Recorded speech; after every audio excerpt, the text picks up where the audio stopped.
Hello, love bugs. Welcome back. I'm Coach Kara, and we are here with another relationship topic. Today, we are actually talking about love. Yes, and the embodiment thereof. So, I am actually going to cover three different topics regarding love. First, we will talk about the different phases. Secondly, we'll talk about the different types. And lastly, we will talk about the five love languages. Okay, so let's just get started. Okay, so first, we want to talk about the three different phases of love. Yes, there is such a thing. There are many different variations of love. Are they challenging? Well, that depends on the person. So typically, when we first began to date, we have our introduction love, which is, something that is innocent and is usually blissful and warm and heartfelt. And you may already feel as though you are in love with the individual. Kind of like that Titanic type of romance. Yes, that is actually a possibility, okay? Though it is a rarity, but it is a possibility. And it typically happens with most people, unbeknownst to them. And this is your introduction love, which is the love of test. So it is going to test you as life always does. It's a series of tests. You're either going to fail or pass. In most cases, most people fail.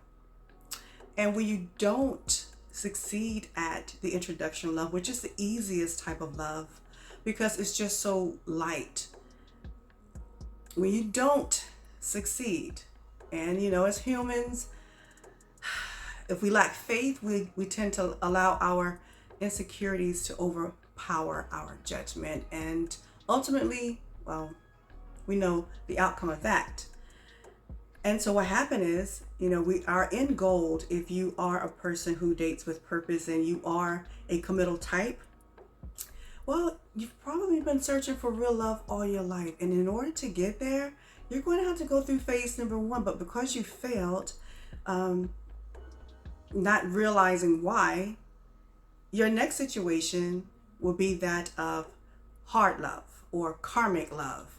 Now, this is a very passionate type of relationship, but is also equally as turbulent. It is like a roller coaster. Though you're with your lover on this ride, it is filled with a lot of that. And the reason why that is because there are lessons that need to be learned and behaviors and characters that need to be changed and altered for the greater good in order to get to real love. So what often happens is, well, when you don't pass, guess what? When that relationship ends and you don't do the necessary work, I always say it is imperative to heal, to get yourself together so that you can move on and eventually real love will find you. Even though you may have to wait some time, it's okay. It'll find you. But when you don't, guess what?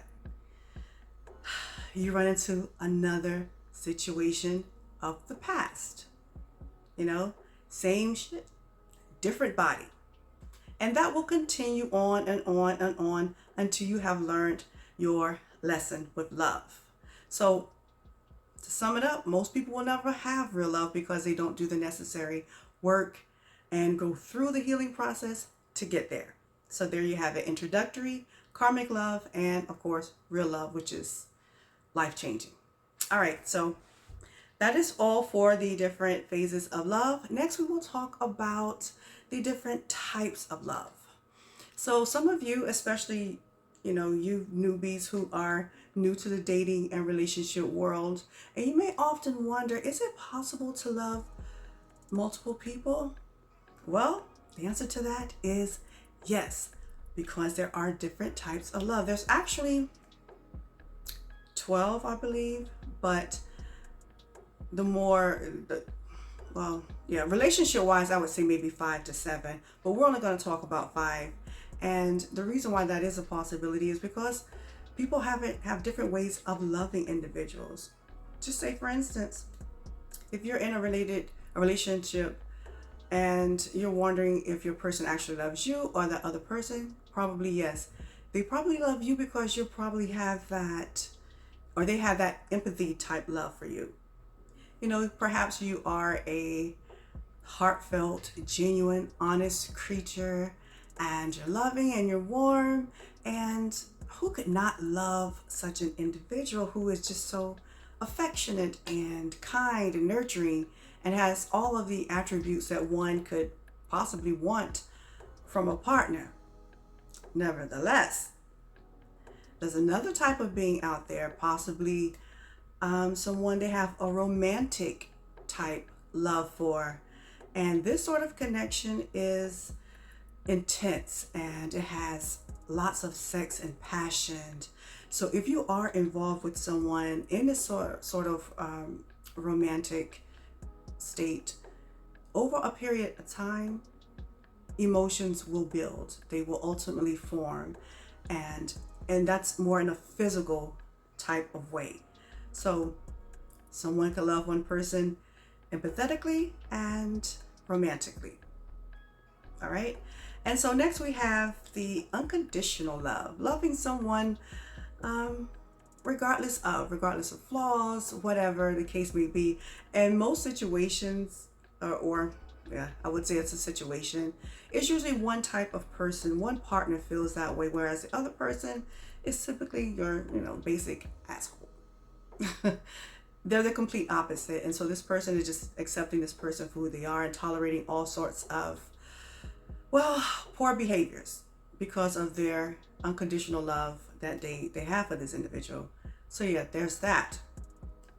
Next, we have the enduring love. This is the sort of love that it's like a crescendo. It builds over a long period of time and it's long standing, kind of like how our grandparents or maybe even great grandparents, they've been together forever because they allow their love to form organically on its own, just forever learning each other and growing. Okay? So that is a forever love. And lastly, we have the the manic obsessive love. Now, for whatever reason, however a person can become obsessed, and it's probably because of that romantic love they have for an individual or feelings, I would say. It's a possibility that they may overindulge in their thoughts and their desires and just the whole aspect of that other being, and it becomes ultimately obsessive, obsessive thinking, behaviors, and it can get messy. If it depends on the type of person, but it can get messy. Okay, so that is that for your different types of love. And lastly, we have the 5 love languages. Now, this is by far the most important in relationships. Most people don't even know what that is, what it consists of, and this is why most relationships fail. Because this type of discussion is never had in the early stages of dating, knowing what someone needs or want from a person. So there's always a ball of confusion of what it is they need because they haven't displayed nor expressed that. Okay, so one of the 5 love languages, words of affirmation. Some people need to hear words of encouragement, compliments, anything that they can hear that boosts or lifts their spirit, or just let them know that they're appreciated, admired, adored, held, loved, that sort of thing, on a very regular basis. Now, I might need to say that you can have multiple different types of love language. I myself only have 2. Okay, and so another one would be acts of service. So you may need your partner, especially if you were decide together, to sometimes, just take the weight off, order dinner, take the dog for a walk, do something that they would normally do, and just have their back, pick up some slack, that sort of thing, buy groceries, whatever it is that they would see as an act of service. And then next, receiving gifts. Most people like to receive gifts because they think that is an act of love. And that is far more important than hearing it or you're doing something, a kind act for them, yeah, they would prefer to have gifts. All right. And quality time. And I know this is very big anyway. This should always happen, regardless if it's one of your love languages or not. But you have to absolutely spend time with your person. It's the only way that you're going to continually know them and connect. You have to connect. So if you're not physically in the presence of your person, it is a hindrance for growth and evolving into something greater and a stronger bond. So you by far need that quality time. You know, you have your discussions, disagreements, you work things out. So you're going to have that at least maybe once or twice a week. Okay? And lastly, physical touch. You know, this is one of mine. Some people like to be touched often. However, whenever. That is a form of affection that they need to, you know, whatever, let them know that they are still desired, loved, whatever. But physical touch is it should be one of the top reasons why you love someone, is because you enjoy touching them. Like, what's the point of being involved in a relationship if you can't spend time and have fun, play video games, laugh, and then touch each other? Like, okay, that's what robots are for. But yeah, guys, so I wanted to share that with you. Words of affirmation, quality time, physical touch, acts of service, and yeah, the other one.